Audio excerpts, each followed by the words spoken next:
أعوذ بالله من الشيطان الرجيم بسم الله الرحمن الرحيم وما كان لمؤمن أن يقتل مؤمنا إلا خطأ ومن قتل مؤمنا خطأ فتحرير رقبة مؤمنة ودية مسلمة إلى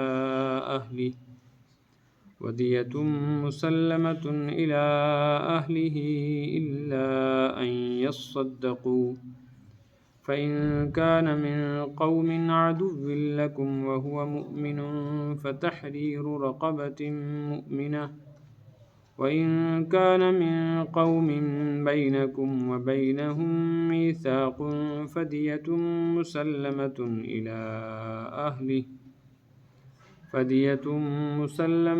إلى أهله وتحرير رقبة مؤمنة فمن لم يجد فصيام شهرين متتابعين توبة من الله وكان الله عليما حكيما ومن يقتل مؤمنا متعمدا فجزاؤه جهنم خالدا فيها وغضب الله عليه ولعنه وأعد له عذابا عظيما صدق الله العلي العظيم وصدق رسوله النبي الكريم.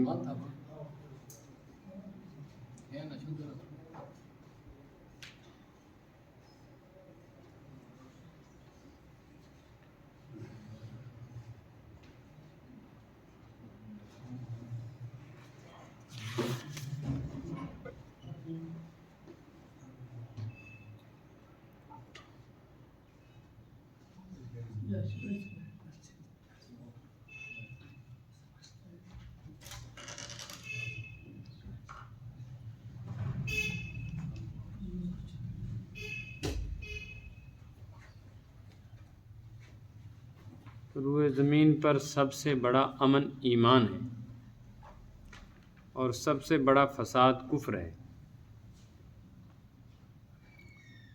اس لیے ایمان کو پھیلانا اور کفر کو مٹانا یہ مقصود ہے اللہ کی طرف سے. بندوں کی ذمہ داری ہے کہ اس پوری کائنات کے خالق و مالک کو مانا جائے، تسلیم کیا جائے اور اس کو اس کی ذات میں، تمام صفات میں، اس کی خدائی میں، بزرگی، بڑائی، کبریائی میں یکتا تسلیم کیا جائے. اس کی صفت الوہیت یعنی معبود برحق ہونا، ربوبیت پوری مخلوق کو پالنا، ضرورتیں پوری کرنا، ان کی پرورش کرنا، خالقیت و مالکیت اس پوری کائنات کا بنانا اور اس کے نظام کو چلانا، اس کی حاکمیت اور حکومت، اس کا حاکم اعلیٰ ہونا اور پوری کائنات کا اس کی ملک میں ہونا. یہ اللہ پاک کی وہ صفات ہیں جن میں اس کا کوئی شریک اور صحیح نہیں ہے، کوئی حصے دار نہیں ہے.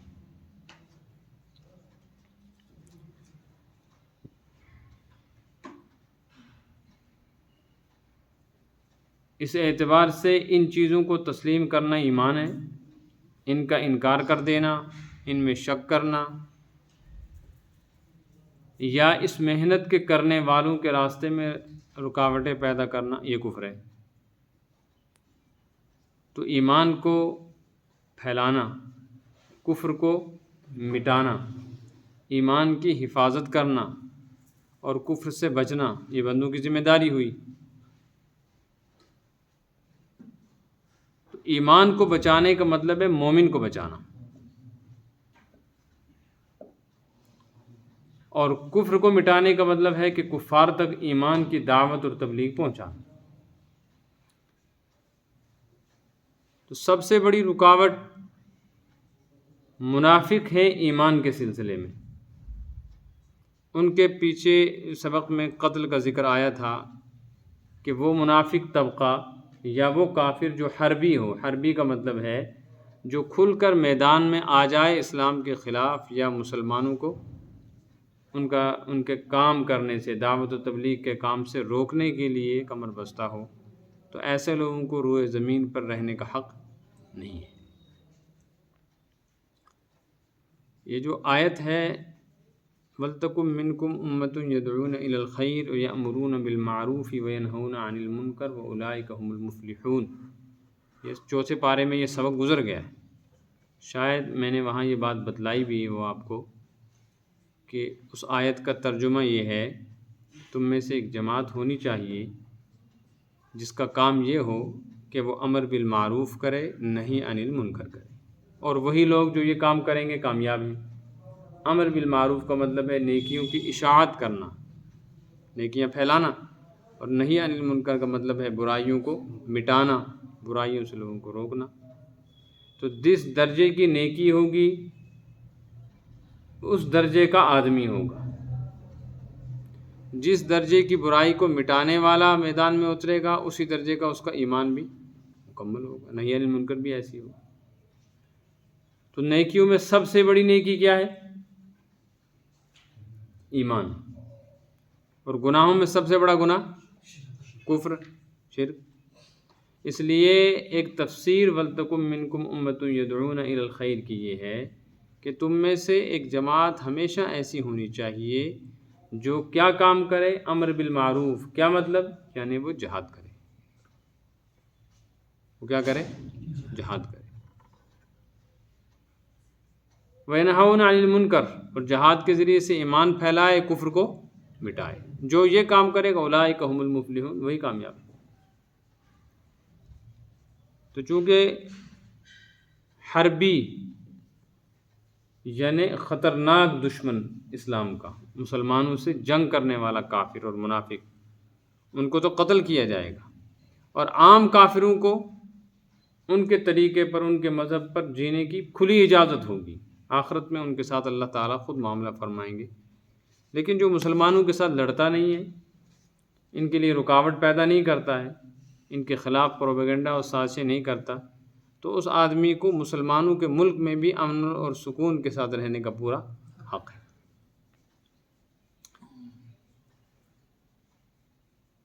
یہاں آپ ایک بات سمجھ لیں، یہ آگے سبق میں آئے گی، پھر تفصیل وہاں ضرورت نہیں پڑے گی بیان۔ کافروں کی 3 قسمیں ہیں۔ ایک کو کہتے ہیں کافر حربی۔ کافر حربی کا مطلب ہو گیا وہ کافر طبقہ، وہ غیر مسلم جو مسلمانوں کے خلاف سازشیں کرتے رہتے ہیں، جنگیں کرتے ہیں، لڑائیاں کرتے ہیں، لوگوں کو اکساتے ہیں۔ ایک ہے کافر ذمی۔ کافر ذمی کا مطلب ہے مسلمانوں کے ملک میں کافر رہتا ہے، لیکن اس نے امن لے رکھا ہے، امان لے رکھی ہے کہ میں کوئی چھیڑ چھاڑ نہیں کروں گا تم لوگوں سے، تمہارے مذہب سے نہیں، مجھے اپنے مذہب پر اجازت دے دو رہنے کی، اور میں اپنے طریقے پر زندگی گزاروں گا۔ تو اس کو کہتے ہیں ذمی۔ اس کا ذمہ ہے مسلمان حکومت پر، اس کے ساتھ چھیڑ چھاڑ نہیں کر سکتے، اس کے مذہب کے معاملے میں مداخلت نہیں کر سکتے، اس کو ذمی کہتے ہیں، جب تک کہ یہ سکون سے رہے۔ جب یہ شرارت کرے گا تو یہ حربی ہو جائے گا۔ اور تیسرا ہے معاہد، وہ کافر ملک یا علاقہ جو مسلمانوں کے ساتھ صلح کر کے رکے ہوئے ہیں، کسی جس کو سیز فائر کہتے ہیں، جنگ کرتے کرتے انہوں نے صلح کر، بھائی ابھی فی الحال ہم کوئی لڑائی وڑائی نہیں کریں گے، ایک دوسرے کے خلاف کچھ نہیں کریں گے۔ ان میں سے جو پہلی قسم ہے کافر حربی، اس کا حکم یہ ہے جو پیچھے آیا، فَخُذُوهُمْ وَاقْتُلُوهُمْ حَيْثُ وَجَدتُّمُوهُمْ، ان کو قتل کیا جائے گا جیسے بھی ممکن، چونکہ یہ تو اترے ہوئے ہیں میدان میں۔ اور بقیہ 2 کے بارے میں شریعت کا حکم یہ ہے کہ ان کے ساتھ چھیڑ چھاڑ نہیں کی جائے۔ اور مسلمانوں کے ملک میں یہی ہے کہ جس مسلم ملک میں بھی کوئی غیر مسلم رہ رہا ہے، کسی مسلمان ملک میں غیر مسلموں کے خلاف اس وقت بھی پوری دنیا میں کوئی سازش نہیں۔ جتنے بھی دنیا میں ممالک ہیں ان میں مسلمان اگر کسی غیر مسلم ملک میں ہے تو ہر ملک میں مسلمانوں کے لیے مسائل ہیں، چاہے ہندوستان ہو، چاہے کوئی افریقی ملک ہو، جیسے سری لنکا ہے، وہاں ابھی صورتحال کیسی تھی، یا اس طرح برما ہے، ہالینڈ ہے، یہ جتنے بھی بڑے بڑے ملک ہیں ان میں جہاں جہاں مسلمان رہ رہے ہیں سب حالات سے دوچار ہیں۔ مسلمان ملکوں میں آپس میں تو جنگیں چل رہی ہیں، لیکن کسی مسلم ملک میں غیر مسلم کے ساتھ کوئی مسئلہ نہیں ہے۔ پاکستان میں آپس میں لڑتے ہیں وہ، لیکن غیر مسلموں کے ساتھ کوئی ابھی بھی ایسا واقعہ نہیں آیا ہے منظر عام پر کہ وہاں حکومت نے یا عوام نے غیر مسلموں کے ساتھ کوئی ایسا معاملہ کیا ہو کہ قتل و غارت گری شروع کی۔ یا اس کے علاوہ جو دیگر مسلم ممالک ہیں ان میں بھی غیر مسلم رہتے ہیں، ترکی میں رہتے ہیں، انڈونیشیا میں رہتے ہیں، بنگلہ دیش میں رہتے ہیں، کہیں ایسا نہیں، بلکہ سعودی عرب میں رہ رہے ہیں غیر مسلم بڑی تعداد میں، وہ امن سکون کے ساتھ رہے۔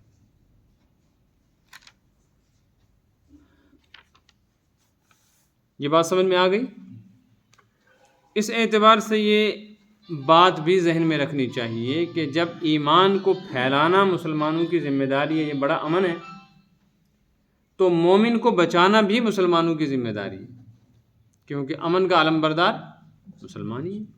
اس لیے کسی صورت میں بھی کسی مسلمان کو قتل کرنے کی اجازت الا بحق اللہ، مگر کچھ موقع ایسے ہیں وہاں شریعت نے ہی حکم دے دیا مسلمان کو قتل کرنے کا۔ مثلا کسی مسلمان نے کسی کو قتل کیا اور اس پر جرم ثابت ہو گیا اور قتل غیر شرعی تھا، یعنی شریعت نے اجازت نہیں دی تھی، غیر شرعی طور پہ قتل کیا، تو اب اس کو بدلے میں قصاص، چاہے مسلمان اس کو مارے۔ زانی تھا اور پکڑا گیا اور ثابت ہو گیا جرم اور محسن بھی تھا یعنی شادی شدہ تھا، تو اس کو سنسار کیا جائے۔ ایسے ہی مسلمان تھا لیکن اسلامی مملکت اور حکومت کے خلاف اس نے بغاوت کی ہے، تو اس کو قتل کیا جائے۔ تو جہاں شریعت نے ہی اجازت دے دی ہے وہاں تو خیر الگ مسئلہ ہے، اس کو کہتے ہیں بحق اللہ، اللہ کا حق ہے کہ یہاں اس آدمی کو قتل کر دیا جائے۔ اور جہاں یہ شرعی اختیار نہ ہو وہاں مسلمان کو مار دینا حرام ہے اور بعضوں کے نزدیک کفر ہے۔ ان آیات میں یہی بیان کیا گیا جو آج پڑھی۔ ان آیتوں کا خلاصہ آپ سمجھ لیں۔ پہلے تو یہ سمجھیں کہ مسلمان کو قتل کرنا اتنا بڑا جرم ہے کہ قرآن پاک میں کسی بھی جرم پر یہ سزا ایک ساتھ نہیں سنائی گئی ہے جو مسلمان کو قتل کرنے پہ سنائی گئی۔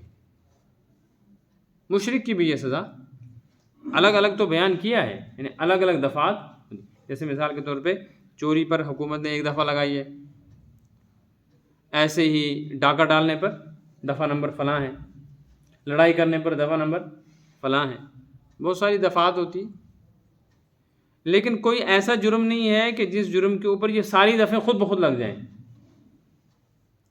اسی طریقے سے کوئی گناہ ایسا نہیں ہے جس کے اوپر شریعت نے یہ سخت وعید سنائی ہو جو مسلمان کو قتل کرنے پہ سنائی۔ بے نمازی، اسی طریقے سے زانی، ڈاکو، چور، اسلامی حکومت کا باغی، جتنے بھی گناہ کوئی جرم کرے ان پر شریعت نے سزائیں رکھی ہیں، لیکن جو انداز مسلمان کو قتل کرنے والے کے لیے قرآن نے اختیار کیا یہ کسی دوسرے کے لیے نہیں۔ اس لیے پہلے وہ آیت جو بعد میں آ رہی ہے وہ پہلے سنیں۔ وَمَن يَقْتُلْ مُؤْمِنًا مُتَعَمِّدًا، جو کسی مسلمان کو متعمدًا قتل کرے، متعمدًا کا ترجمہ کرتا ہوں میں بلا وجہ، ترجمہ اس کا کچھ اور ہے لیکن آپ کو سمجھانے کے لیے کرتا ہوں، بلا وجہ، جس کو ہم نے وجہ بنایا ہے شریعت اس کو تسلیم نہیں کرتی۔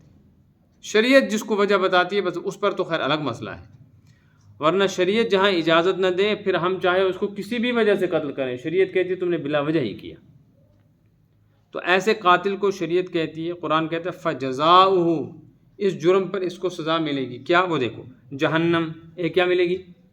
ایک سزا۔ نمبر 2 خالدن فیہا، ہمیشہ ہمیشہ رہے گا، کبھی جہنم سے نکلے گا نہیں۔ یہ کافروں کے متعلق قرآن نے کہا ہے کہ کافر جہنم میں جائے گا کبھی نہیں نکلے گا، اور دوسرا مسلمان کو قتل کرنے والا جہنم میں جائے گا کبھی جہنم سے نہیں نکلے گا۔ اس آیت کی بنیاد پر علماء فرماتے ہیں، حنفیہ کے علاوہ، امام حنیفہ کے علاوہ بقیہ علماء فرماتے ہیں کہ مسلمان کو بلا وجہ قتل کرنے والا کافر ہے اور وہ کافروں کے ساتھ جہنم میں رہے گا، اور اس کی توبہ قبول ہے یا نہیں ہے یہ بھی محل نظر ہے۔ بعض علماء کے نزدیک اس سے توبہ قبول، کام اب کیا توبہ کرے گا، اس نے تو کر دیا وہ کام، اس نے وہ کام کر دیا ہے کہ توبہ کے بعد یہ شرط لگائی گئی ہے کہ توبہ کر لینے کے بعد جو گناہ ایسے ہیں جن میں کسی نہ کسی طریقے سے قضا ہو سکتی ہو تو اس کی قضا کرنی، معافی ہو سکتی ہو تو اس کی معافی۔ جب اس نے کسی کو قتل کر دیا قضا کیسے کرے گا، معافی کیسے مانگے گا، مقتول تو ہو گیا وہ۔ یہ دوسری سزا ہے۔ وغضب اللہ علیہ، تیسری یہ ہے کہ اللہ کا غضب ہوگا اس کے اوپر۔ ولعنہ، اور چوتھی سزا یہ ہے کہ اللہ کی لعنت ہوگی اس کے اوپر۔ وأعد له عذابا عظیما، اور پانچویں سزا یہ ہے کہ جہنم میں بھی اس کو عام سزا نہیں ہوگی، عذاب عظیم ہوگا۔ یہ جو لگاتار اتنی سزائیں بیان کی گئی ہیں مسلمان کو قتل کرنے والے کے لیے، یہ انداز قرآن پاک میں حدیث میں کسی اور جرم پر ایک ساتھ نہیں آیا، اکٹھا۔ ایک حدیث میں سباب المؤمن فسوق وقتالہ کفر، مسلمان کو گالی دینا کھلم کھلا گناہ ہے۔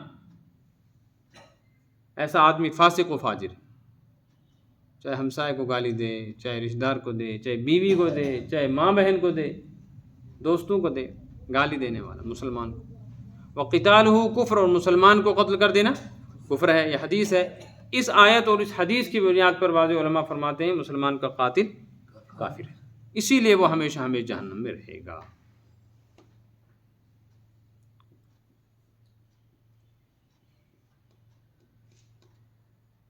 امام ابو حنیفہ رحمۃ اللہ علیہ فرماتے ہیں مسلمان کو چاہے جان بوجھ کے کوئی قتل کر دے، چاہے غلطی سے قتل کر دے، سزا تو اس کی بہت خطرناک ہے، لیکن یہ ہے کہ وہ اس کفر کی، اس قتل کی وجہ سے کافر نہیں ہوگا۔ یہ جو قرآن میں آیا ہے نا کہ خالداً فیہا، ہمیشہ ہمیشہ رہے گا، تو اس کا مطلب وہ یہ فرماتے ہیں کہ باقی مجرم تو جہنم سے نکل جائیں گے، لیکن قاتل نہیں نکلے گا، قاتل سب کے بعد نکلے گا، چاہے اس کے پاس نمازیں بھی ہوں، روزے بھی ہوں، زکوٰۃ حج خیرات بھی ہوں، باقی سارے مجرم رفتہ رفتہ رفتہ نکل جائیں گے، یہ مجرم کافروں کے ساتھ باقی رہ جائے گا۔ جب سارے جہنم سے جہنمی نکل کر جنت میں چلے جائیں گے، آخر میں قاتلوں کو نکالا جائے گا، مسلمان کے قاتلوں کو، پھر ان کو بخشا جائے گا، ان کی سزا بہت لمبی ہوگی۔ یہ مطلب ہے خالدن فیہا، خالدن کا مطلب ہے ایک لمبا زمانہ ان کو جہنم میں رہنا پڑے گا۔ البتہ امام صاحب بھی ایک بات فرماتے ہیں کہ اگر مستحلن قتل کرے، کسی مسلمان کے قتل کو جائز سمجھ کر قتل کرے، لیکن شرعاً وہ جائز نہ ہو، بس اس نے گھڑ لیا اپنے ذہن میں کہ میرے نزدیک تو یہ آدمی قتل کے لائق ہے، تو کر دیا قتل، یعنی اس کے پاس تو قتل کرنے کی وجہ موجود ہے، اس کے پاس تو دلیل ہے، میں نے اس کو کیوں قتل کیا، لیکن شریعت اس کو تسلیم نہیں کرتی، پھر یہ کافر ہو جائے گا، کیونکہ جس کو شریعت جس کے خون کو حرام کرتی ہے اس کو کوئی آدمی حلال کیسے کر سکتا ہے، لہٰذا شرعی حرام چیز کو اس نے حلال کیا ہے، اس وجہ سے کافر ہو۔ یا یہ مسلمان کے قتل کو مسلمان ہونے کے باوجود جائز سمجھتا ہے، تو قرآن نے چونکہ شریعت نے حرام کیا ہے تو ناجائز کو جائز سمجھنے کی وجہ سے کافر ہو جائے گا، اس وجہ سے ہمیشہ ہمیں جہنم ملے گا۔ سمجھ میں آ گیا مسئلہ؟ لیکن اگر کسی جگہ مسلمان کو قتل کر دیا گیا تو آخرت کی سزا سے پہلے دنیا میں کیا حل ہے؟ حنفیہ فرماتے ہیں توبہ قبول ہے اس کی، اگر یہ توبہ کرے، جب شرک سے کفر سے توبہ قبول ہے تو اس سے بھی ہوگی، لیکن اس توبہ کے باوجود معاف نہیں ہوگا۔ معاف، فرق سمجھو، ایک مسلمان تھا الیاذ باللہ، وہ مرتد ہو گیا، کیا بن گیا؟ کافر، اور سب کو معلوم ہے یہ کیا ہے؟ مرتد کافر۔ تو شریعت کہتی ہے من بدل دینہ فاقتلوہ، جو آدمی دین بدل دے اس کو قتل کر دو۔ سزا کیا ہوئی مرتد کی؟ قتل کرنے لگے تھے لیکن اس نے کلمہ پڑھ لیا، تو دوبارہ کیا بن گیا؟ تو شریعت کہتی ہے معاف کر دو، اب قتل نہیں کیا جائے۔ تو جو شرعی سزا تھی نا وہ اس نے توبہ کے ساتھ ٹال دی۔ فرق سمجھ میں آیا؟ لیکن اگر کسی نے مسلمان کو قتل کر دیا اور ثابت ہو گیا، پھر یہ قتل کر کے توبہ کرے اور جو شرعی طور پہ توبہ کا طریقہ ہے اس کے مطابق بھی کرے، دیت بھی دے، خون بہا، خون کی قیمت جس کو کہتے ہیں، اور جو کفارہ شریعت نے رکھا ہے وہ کفارہ بھی دے، تب بھی اس کو قتل کیا جائے گا، اس کو چھوڑا نہیں جائے، قتل کیا جائے گا۔ یہ فرق ہے۔ اس اعتبار سے یہ کفر سے بھی زیادہ خطرناک ہو گیا دنیاوی اعتبار میں، آخرت میں تو بچ جائے گا لیکن دنیا کی سزا اس کی کافر سے بھی بری ہے۔ ٹھیک ہے، کافر کو قتل کرنے کا حکم نہیں ہے بلا وجہ، لیکن قاتل کو، جو مسلمانوں کا قاتل ہو، ثابت ہو جائے تو اس کو قتل کیا جائے گا، چاہے وہ کفارہ بھی ادا کر دے، توبہ بھی کر، اس لیے بہت احتیاط کرنی ہے۔ یہی وجہ ہے کہ قرآن پاک میں آ رہا ہے فتبینوا فتبینوا، یاد رکھو جب کبھی سامنا ہو جائے اور ایک آدمی مشکوک لگ رہا ہو تمہیں کہ یہ مسلمان ہے یا غیر مسلم، اور وہ اچانک تمہارے سامنے اسلام کا اظہار کر دے تو بس پھر چھوڑ دو، اس کی زیادہ چھان بین نہ کرو۔ اور اگر تم کو خبر مل جائے کہ کہیں کوئی کافر حربی ہے تو جاؤ، اور شک ہو جائے کہ یہ کافر ہے یا نہیں ہے تو خوب تحقیق کرو، ایک دم اس کے اوپر حملہ نہ کرو۔ بار بار یہ بات آ رہی۔ اب سنیں ترجمہ۔ وما کان لمؤمن، اور مومن کے لیے یہ ممکن ہی نہیں، کسی مسلمان کے لیے ممکن ہے، مسلمان یہ کر ہی نہیں سکتا کیا، ان یقتل مؤمنا، کہ وہ کسی دوسرے مسلمان کو قتل کر، یہ نہیں کر سکتا مسلمان کو قتل۔ البتہ کچھ گناہ ایسے ہیں جن پر شریعت نے قتل کا حکم دیا ہے، وہ قتل کا حکم بھی عام مسلمانوں کے لیے نہیں ہے، خلیفۃ المسلمین اور اسلامی قاضی اور جج کے لیے ہے۔ وہاں کی سپریم کورٹ اور ہائی کورٹ جو اسلامی ملک کا ہوگا، وہ وہاں کا جو قاضی چیف جسٹس ہوگا، امیر المومنین اور خلیفۃ المسلمین ہوگا، اس کے حکم سے قتل کیا جائے گا۔ عام آدمی بھیڑ بنا کر اس کو قتل، مثلا ایک آدمی نے کسی کو قتل کر دیا، مسلمان نے مسلمان کو قتل کر دیا اور ہمارے سامنے کیا ہے، دن دہاڑے کیا ہے، تو یہ جو قاتل ہے نا، اس کی کیا سزا ہے؟ قتل۔ لیکن ہم نہیں کر سکتے، ہمیں منع کر دیا شریعت، تم مت کرو۔ کون کرے گا؟ قاضی شریع۔ پھر کیا کرے کہ یہاں جب تک قاضی شریع نہیں ہے اس کا معاملہ اللہ پر چھوڑ دو، البتہ اس سے ایک کفارہ لو، وہ آگے آ رہا ہے۔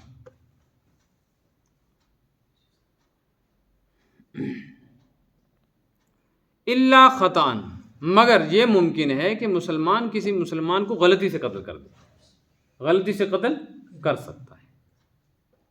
اب یہاں آپ سنیں کہ قتل کی 3 قسمیں، قتل کی بہت ساری قسمیں، قتل کی، لیکن چونکہ عوام میں جب کوئی بات بتانی ہوتی ہے تو اس کو سادہ اور آسان لفظوں میں بیان کرتے ہیں، زیادہ لمبی تفصیل نہیں کرتے،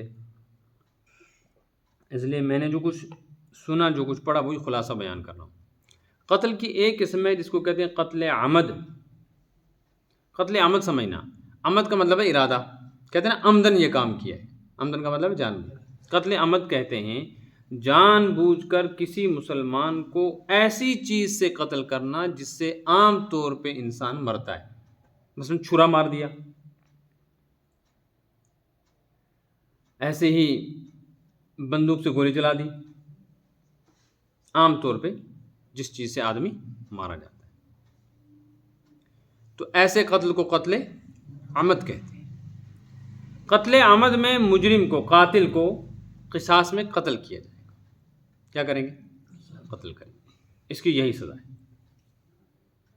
ہاں اگر اس مرنے والے کے وارث جو پیچھے ہیں وہ کہہ دیں کہ ہماری طرف سے معاف ہے، تو پھر اس کی قتل کی سزا معاف ہو جائے گی، اس کو کفارہ دینا پڑے گا۔ کیا دینا پڑے گا؟ وہ آگے آ رہا ہے کفارہ کیا، میں لفظ کفارہ بول رہا ہوں، اصل میں اس کو دیت کہتے ہیں۔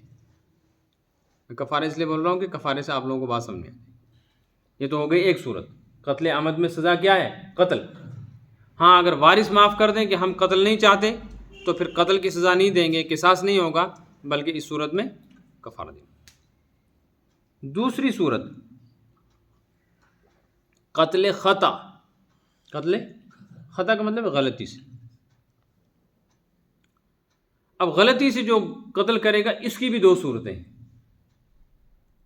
ایک صورت یہ ہے قتل شبہ عمد، اور ایک ہے قتل خطا۔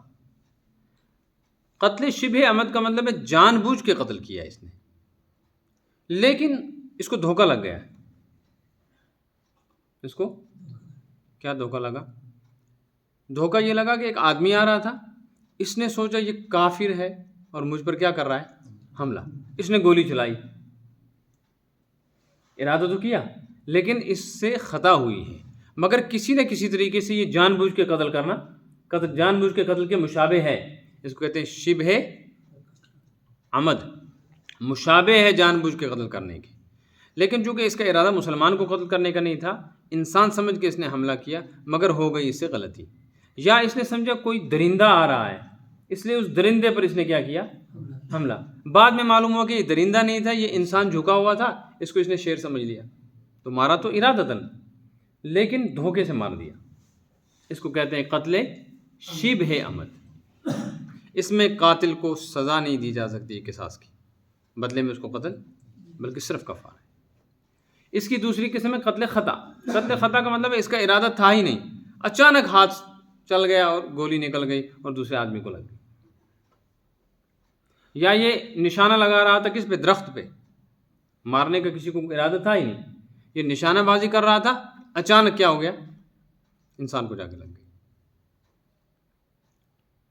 تو ایسی صورت میں اس کو کہتے ہیں قتل خطا، جیسے ایکسیڈنٹ ہوتا ہے نہ اس کا ارادہ کسی کو مارنے کا ہوتا ہے، وہ تو کتے کو بھی نہیں مارنا چاہتا لیکن غلطی ہو جاتی ہے، اس کو کہتے ہیں قتل خطا۔ تو ایک ہو گیا قتل عمد، جان بوجھ کے ارادہ کر کے سمجھتے ہوئے کہ یہ مسلمان ہے اس پہ مارنے کے ارادے سے حملہ کرنا اور پھر اس کو مار دینا، یہ کیا ہوا قتل۔ اس میں صرف کیا سزا ہے، قصاص، لیکن اگر رشتہ دار معاف کر دے تو پھر کفارہ۔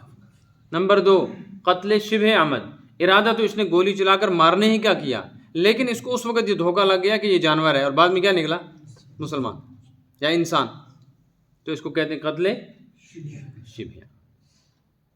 اور تیسری صورت ہے قتل خطا، کہ نہ اس کا ارادہ ہی نہیں تھا گولی چلانے کا، مارنے کا، حملہ کرنے کا، یہ کچھ اور کر رہا تھا، اچانک ہاتھ سے گولی نکلی اور جا کے لگی اور یہ آدمی مر گیا۔ پہلی صورت میں قصاص ہے اور دوسری 2 صورتوں میں کفارہ ہے۔ کفارہ کیا ہے، کفارہ ایک ہے 2 مہینے لگاتار روزے رکھنا، ایک صورت ہے کفارے کی۔ ایک صورت ہے کفارے کی، یہ اس میں تداخل ہے، ملتے جلتے ہیں ایک دوسرے سے، ابھی آگے آ رہی ہے تفصیل اس کی، یا تفصیل بتلا رہا ہوں آپ کا ذہن میں رہے۔ ایک ہے کفارہ یہ کہ 2 مہینے رکھنے ہیں روزے، اس کی الگ صورت ہے، کس صورت میں 2 مہینے روزے رکھنے۔ ایک ہے کفارہ جس آدمی نے ایسی غلطی کی، قتل خطا ہو گیا اس سے، کہ وہ اس مرنے والے کے، مقتول کے رشتہ داروں کو دیت دے۔ کیا دے، دیت کیا ہے، 100 اونٹ یا ان کی قیمت، 100 اونٹ یا ایک اونٹ کی قیمت کتنی ہے، کم سے کم 1 لاکھ، تو 100 اونٹ کی کتنی ہو گئی، 1 کروڑ روپیہ۔ 1 کروڑ روپیہ دینا ہے اس کو، کس کو دے گا، مرنے والے کے۔ ان کو کیسے ملے گا، بس یہ ایسے ہی ملے گا، فرض کیا جائے گا کہ یہ 1 کروڑ روپیہ مرنے والے کی ذاتی پراپرٹی تھی، اس کے مرنے کے بعد جو جس طرح اس کے رشتے میں حصے دار ہوں گے وراثت کے، اسی اعتبار سے ان میں تقسیم ہے، اس کو دیت کہتے ہیں۔ بات سمجھ میں آئی؟ جہاں اونٹ نہیں ہے وہاں قرب و جوار کے علاقوں میں اونٹوں کی قیمت معلوم کریں گے۔ ہماری کتابوں میں بعض جگہ لکھا ہوا ہے 100 دینار یا 1000 درہم، 1000 دینار 10,000 درہم، تو وہاں اصل میں اس زمانے میں 100 اونٹوں کی جو قیمت ہوتی تھی نا، اس قیمت کو بیان کیا ہے۔ اس دور کے اندر علماء فرماتے ہیں جہاں ایسا ہو جائے، وہاں کے مقامی جج کی، جو قاضی ہوگا، اس کی ذمہ داری بنتی ہے کہ وہ اندازہ لگا کر جو یہاں ہمارے علاقے میں رائج ہے، چاہے سکہ ہو، چاہے سونا ہو، چاہے چاندی ہو یا پیسہ ہو، اس اعتبار سے رشتہ داروں کو دیت دلوائے۔ مسئلہ سمجھ میں آیا؟ اور کفارے میں تیسری چیز ہے ایک غلام کو آزاد کرنا، لیکن شرط یہ ہے کہ وہ مسلمان ہونے چاہیے۔ غلام ہوتے نا، جیسے غلام باندیاں، پیچھے آ چکا ان کا ذکر، وہ مسلمان ہونا چاہیے۔ اس سے پتہ چلا کہ غیر مسلم بھی غلام ہوتے ہیں اور مسلمان بھی غلام ہوتے ہیں۔ تو مسلمان غلام کو آزاد کرنا، جیسے حضرت ابوبکر نے حضرت بلال رضی اللہ عنہما کو آزاد کرایا تھا، وہ مسلمان ہو گئے تھے۔ ایسے حضرت سلمان فارسی غلام تھے اور مسلمان ہو گئے تھے، آپ صلی اللہ علیہ وسلم نے آزاد کروایا۔ تو اس کی ترتیب کیا ہے وہ آگے آ رہی ہے، اب آپ سنتے جائیں۔ وما کان لمؤمن، مومن کے لیے یہ ممکن ہی نہیں، مسلمان ایسا کر ہی نہیں سکتا، کیا، ان یقتل مؤمنا، کہ وہ کسی دوسرے مسلمان کو قتل کر دے، الا خطأ، مگر غلطی سے ایسا ہو سکتا ہے، ہو جاتی ہے غلطی، اور غلطی میں نے 2 بتلا دی، اس کی کیا ہے، شبہ عمد اور خطا۔ ومن قتل مؤمنا خطأ، جو کسی مسلمان کو غلطی سے قتل کر دے، یہ نہیں کہا جو کسی مسلمان کو جان بوجھ کے قتل کرے، کیوں، اس لیے کہ اس کا پیچھے آ چکا ہے کہ جو مسلمان کو جان بوجھ کے قتل کرے بدلے میں قتل کیا۔ ہاں جو غلطی سے قتل کرے اس کی کیا سزا ہے، اس کی سزا یہ ہے فتحریر رقبۃ مؤمنۃ ودیۃ مسلمۃ الی اہلہ، دو چیزیں اس کو کرنی ہیں توبہ کے طور پہ. ایک تو معافی مانگے اللہ سے، دوسرے ایک مسلمان غلام مرد یا عورت کو، باندی یا غلام کو آزاد کرے پیسہ دے کر. کیا قیمت ہوگی؟ جیسے گاڑی خریدی جاتی ہے، جانور ایسے اس زمانے میں یہ تھے، تو اس کو خرید کر آزاد کرے. اور آج وہ صورت ہے نہیں، تو آج کیا کرے گا؟ اس کی جگہ 2 مہینے کے روزے لگاتار رکھے. سمجھ میں آیا؟ اور دوسرا یہ دیت مسلمۃ الی اہلہ، مرنے والے کے وارثوں کو دیت دے گا. دیت کا مطلب ہے 100 اونٹ یا ان کی قیمت. الا ان یصدقوا، مگر یہ کہ وہ معاف کر دیں. وہ کہیں نہیں جی ہمیں نہیں چاہیے دیت بھی، تو جو معاف کر دیا تو معاف ہو گیا. آگئی بات سمجھ؟ مسلمتن سونپے گا، حوالے کرے گا، دیتن دیت، الی اہلہ اس کے وارث.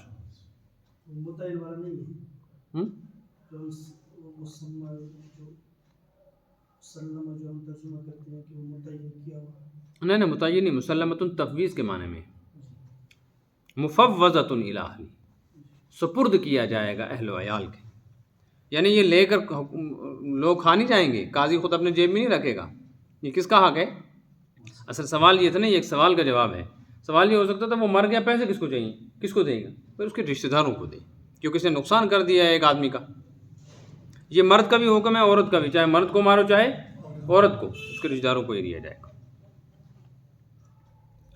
ہاں اگر وہ معاف کر دے تو معاف. ایک سوال ہے، ایک آدمی کنگال ہے، اس کے پاس ہے ہی کچھ نہیں، اور اس نے قتل کیا ہے، اس کے گھر میں تلاش کیا تو 1 اونٹ کی قیمت بھی نہیں ملی، یہ کیا دے گا؟ ہے نا؟ تو ایسی صورت میں جو قاتل ہے اس کے کنبے اور قبیلے کو یہ 100 اونٹ دینے پڑیں گے. باپ، چاچا کا، دادا، بھائی، یہ لوگ دیں گے. وہ کیوں دیں گے؟ انہوں نے کیا جرم کیا؟ انہوں نے یہ جرم کیا کہ اگر اس کی صحیح تربیت پہلے کی ہوتی، یہ ایسا جرم، یہ حرکت کرنے پر وہ لوگ شریک ہیں، چاہے چپ کے ہی ہوں. وہ دیں گے تو ہوش میں رہیں گے. باقی لوگ کیا ہو، دیکھو لڑائی کرو گے، اگر کچھ ہو گیا تو ہمیں 100 اونٹ دینے پڑ جائیں گے، قتل نہیں کرنا، تو سارے ڈرے رہیں گے. اسلام نے یہ نظام اسی لیے بنایا تاکہ مسلمان کی جان بچی رہے، انسان کی جان بچی رہے. بلکہ کافر کے بارے میں بھی یہی ہے، اگر کوئی کسی کافر کو قتل کر دے، وہ آگے آ رہا ہے. فَإِن، یہ تو ایک صورت ہو گئی، مسلمان نے مسلمان ملک میں کس کو مار دیا؟ مسلمان. دوسری صورت، فَإِن كَانَ مِن قَوْمٍ عَدُوٍّ لَكُمْ وَهُوَ مُؤْمِنٌ فَتَحْرِيرُ رَقَبَةٍ مُؤْمِنَةٍ.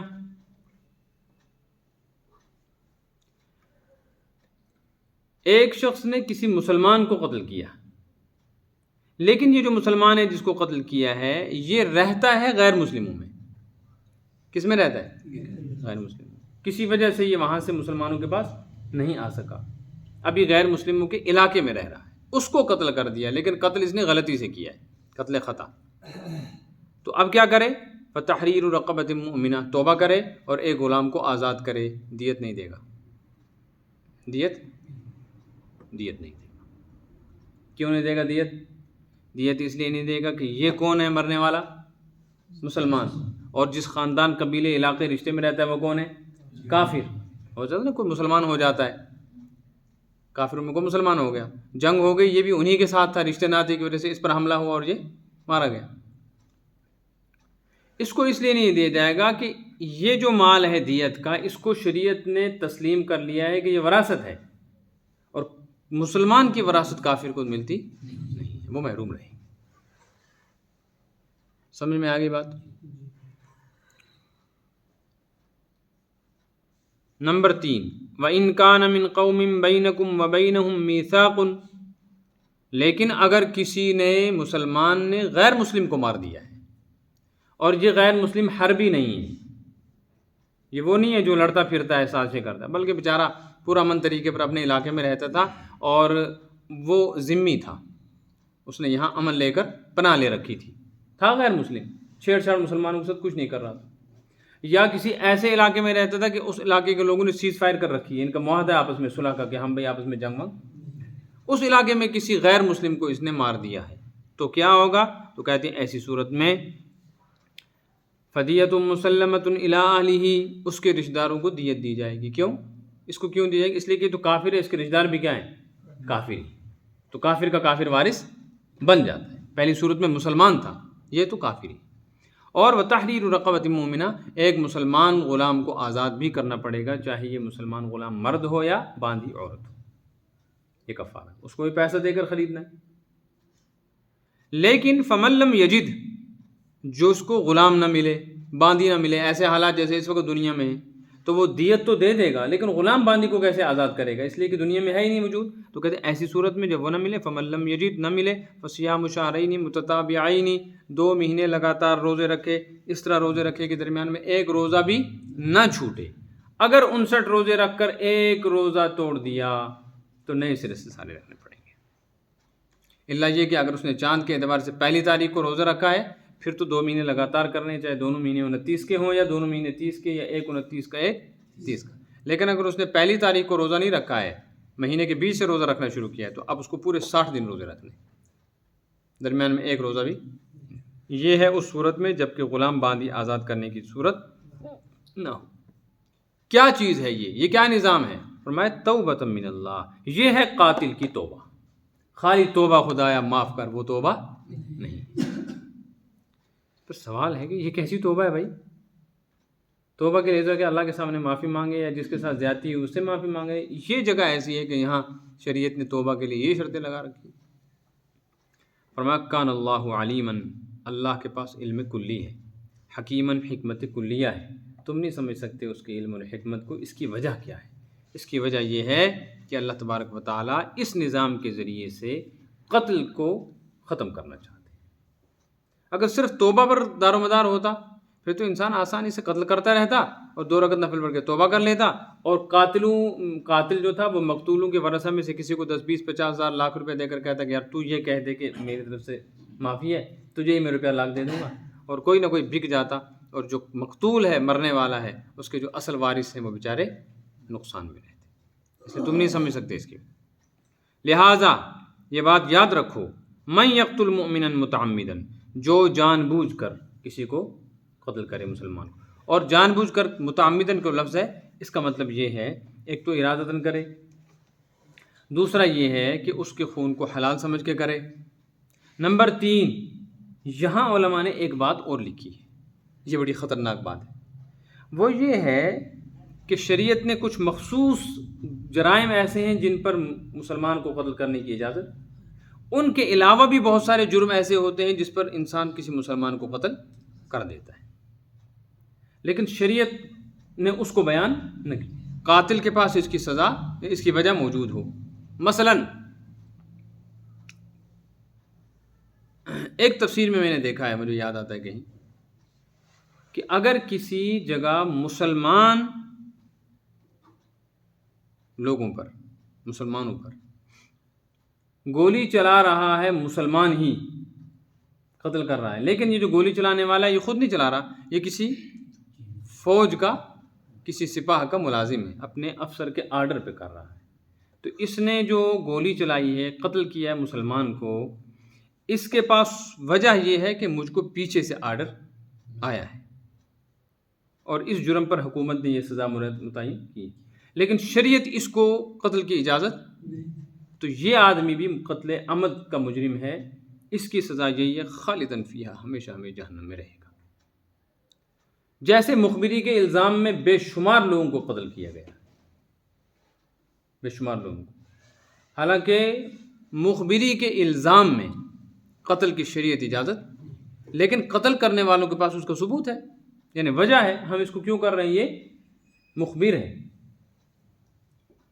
یہ، اور اس کے لیے جو تحقیق ہونی چاہیے وہ تحقیق نہیں۔ پھر اگر تحقیق ہو بھی جائے تو کیا مخبری پر قتل کی اجازت دی ہے شریعت نے؟ یہ بھی دیکھنا ہے نا، کوئی جرم ثابت ہو جانے کے بعد یہ بھی دیکھنا ہے کہ چلو ٹھیک ہے جرم ثابت ہو گیا، لیکن اس پر سزا شریعت نے قتل کی رکھی بھی ہے یا نہیں۔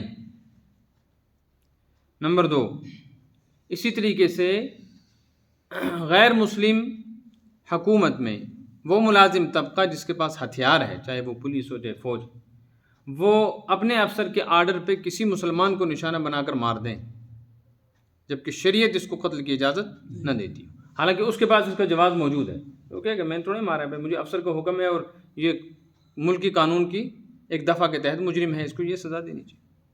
اس طرح کی جتنی صورتیں بنتی، فجزاؤہ جہنم، ایسے قاتل کی سزا جہنم ہے، خالدن فیہا، ہمیشہ ہمیش، یعنی عرصہ دراز تک رہے گا، جس کی کوئی شریعت نے، قرآن نے حد متعین نہیں کی۔ اتنے لمبے زمانے تک یہ جہنم میں رہے گا کہ گنتی ختم ہو جائے، ہزاروں، لاکھوں، کروڑوں، اربوں سال، کھربوں سال جہنم میں رہے گا۔ غضب اللہ علیہ، اللہ کا اس پر قہر نازل ہو، ولعنہ، اور اللہ کی طرف سے اس پر لعنت ہوگی۔ اچھا جب جہنم میں چلے جائے گا تو سزا تو ملے گی، فرمایا نا کوئی ہلکی پھلکی نہیں، اعد لہ عذابا عظیما، اس کے لیے خاص قسم کی ایک سزا تیار کر کے رکھی ہے، اور وہ بڑی خطرناک سزا ہے۔ اس سے معلوم ہوا مومن کا قتل کتنا بڑا جرم ہے۔ اللہ ہم سب کی حفاظت کرے۔ بس آج اتنا ہی سبق ہو۔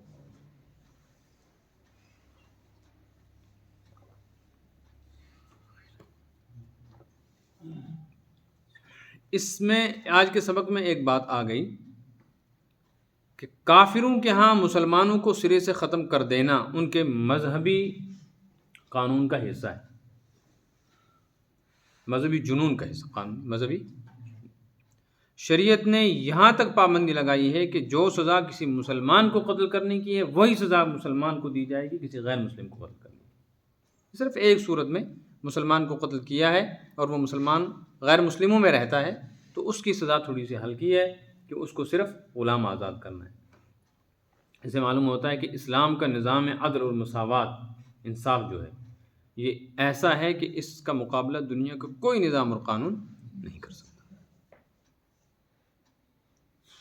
اور انسانی جان کا احترام اتنا ہے، قرآن پاک میں ہے وَكَتَبْنَا عَلَيْهِمْ فِيهَا أَنَّ النَّفْسَ بِالنَّفْسِ وَالْعَيْنَ بِالْعَيْنِ وَالْأَنْفَ بِالْأَنْفِ وَالْأُذُنَ بِالْأُذُنِ وَالسِّنَّ بِالسِّنِّ وَالْجُرُوحَ قِصَاص۔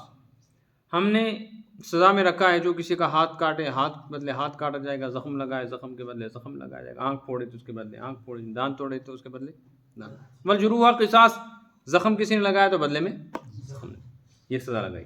یہ پابندی نہیں لگائی کہ مسلمان یہ مسلمان کے ساتھ یہ کرے، غیر مسلم کے ساتھ کرے۔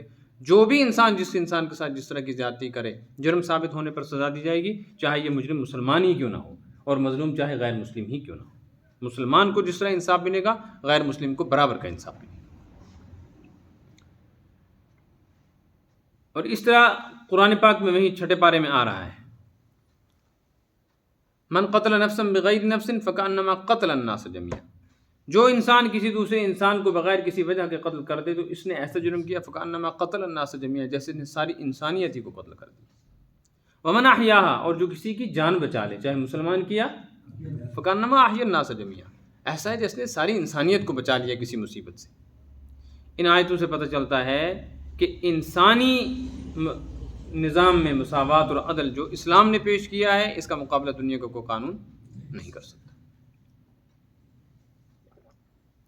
کوئی تعصب نہیں، کوئی مذہبی قید نہیں، لا اکراہ فی الدین، غیر مسلم کو زبردستی اپنے دین میں داخل کرنے کی اجازت نہیں۔ اس کے ساتھ ساتھ یہ بھی ہے کہ پھر مومن کا درجہ بڑا ہے۔ مومن کے سلسلے میں قرآن پاک نے جو شدت اختیار کی ہے یہ ہے کہ اگر جان بوجھ کے ایسا کر دے تو دنیا میں تو یہ سزا جو ملے گی یہ تو برابر ہی ہے غیر مسلم اور مسلمان کی، لیکن آخرت کے اعتبار سے مسلمان کے قاتل کو جو سزا ملے گی وہ کافر کے بعد سب سے بڑی سزا ہوگی۔ اللہ تعالی ہم سب کی حفاظت فرمائے۔ اس سلسلے میں یہ بات بھی ذہن میں رکھنی چاہیے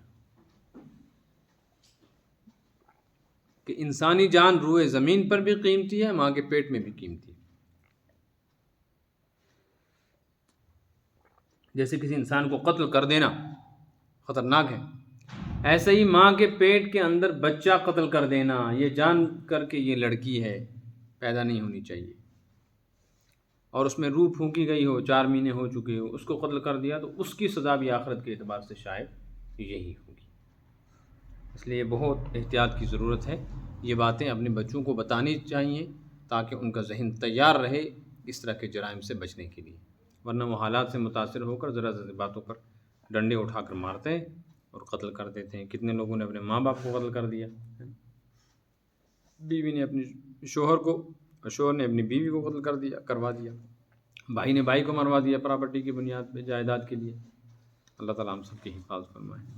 اللہم لا تقتلنا بغضبک ولا تهلكنا بعذابک وعافنا قبل ذلك ولا تسلط علينا بذنوبنا من لا يرحمنا ولا يخافك فينا ولا تذرنا فرادا وانت خير الوارثين ولا تطردنا من بابك خائبين خاسرين بذنوبنا يا رحمن يا رحيم يا ارحم الراحمين سبحان ربك رب العزة عما يصفون۔